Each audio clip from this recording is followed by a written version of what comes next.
আপনি বাংলাদেশে আমরা জরিপে দেখছি আওয়ামী লীগের ভোট আছে, আওয়ামী লীগের 10%, 13%, নানা ধরনের পার্সেন্টেজ আসছে, কিন্তু সে লোকগুলো কোথায়? সেই লোকগুলোর নেতৃবৃন্দরা কোথায়? তারা কেন মানে তাদের রাজনৈতিক জায়গা থেকে এসে কথা বলছে না? তারা কেন বলছে না তাদের বিরুদ্ধে যে গণহত্যার অভিযোগ উঠেছে সেই অভিযোগটার ব্যাপারে তারা কোনো ক্লারিফিকেশন দিচ্ছে না কেন? তারা হয় বলবে যে আমরা যা করেছি সঠিক করেছি, অথবা বলবে যে আমরা যা করেছি ভুল করেছি, কিছু তো একটা বলতে হবে তাদেরকে, তাই না? আপনি নিজে কিছু বলবেন না, আপনি নিজে একটা অপরাধ করে পালিয়ে যাবেন, আপনি নিজে অপরাধ করে দেশের সবকিছু ধ্বংস করার পরে আপনি শুধু মানে গোপন জায়গা থেকে থেকে গুপ্ত দলের মতো করে আচরণ করবেন, তাইলে তো তার কিছু করার নাই। হুম। তো সুতরাং কিন্তু আমাদের নতুন আজকে যে নেতৃত্ব তো পরিস্থিতিতে, আসতে পারবে না, ধরেন তাদের কথা, তারা গুপ্ত আছে, তারপর অত কাছে তারা পালিয়ে গেছে অন্যায় করে, কিন্তু যারা যদি নতুন নেতৃত্ব সেই দলের মধ্যে আসতে চায় তারও তো সুযোগ রাখা হয় নাই, তাদের কার্যক্রমে নিষিদ্ধ করে রাখা হয়েছে। না না, তাদের কার্যক্রম নিষিদ্ধ করা হয়েছে কেন? তাদের কার্যক্রম নিষিদ্ধ করা হয়েছে, তাদের বিচার চলছে সেজন্য। আমি তো আপনাকে উদাহরণ দিয়ে বললাম হুম। না, যে যখন বিচার একটা চললে কি, মানুষ, বিচার চললে তো আইনই ছিল, নির্বাচনী আইন, যে শাস্তি হলে তারপরে তাদের আসলে নির্বাচনে বাধা থাকে, সেটাও মনে হয় দুই না না, বছর এটা নাকি তো পাঁচ আইন করা বছর যায়। হয়েছে, আপনি আপনি মনে হয় এটা তো আইন সংশোধন করে করা হয়েছে। হুম।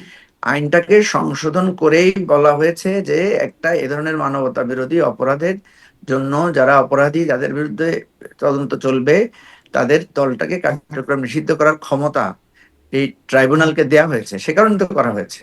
আর আপনি নিজে তো সেটা প্র্যাকটিস করেছেন, আপনি আপনি দল নিষিদ্ধ করেছেন না? বাংলাদেশে আরো অনেক দল নিষিদ্ধ আছে না এখনো?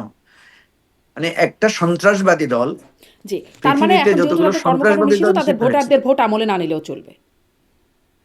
না তাদের ভোট আমলে নেবেন না কেন? গণভোট দিচ্ছে না, তাদের ভোট আমলে নেওয়ার জন্য তো গণভোট দেওয়া হয়েছে। হুম। তাদের ভোট আমলে নেওয়ার জন্য তো গণভোট দেওয়া হয়েছে। আপনি দেখেন নাই কি কোথাও কোথাও আপনার আইনজীবী সমিতির নির্বাচন হয়েছে, সেখানে আওয়ামী পন্থী লোকেরা জিতেছে, দেখেছেন না? তো তাদের ভোট দেওয়ার অধিকার তো আছে। এবং আপনি দেখছেন না বিভিন্ন আওয়ামী লীগের লোকরা গিয়ে কেউ বিএনপিতে, কেউ এনসিপিতে, কেউ জামাতে জয়েনও করতেছে। সুতরাং বিষয়টা তো মানে আওয়ামী লীগের মানে কত পার্সেন্ট লোক পালিয়ে গেছে, বাকি লোকেরা তো আছে।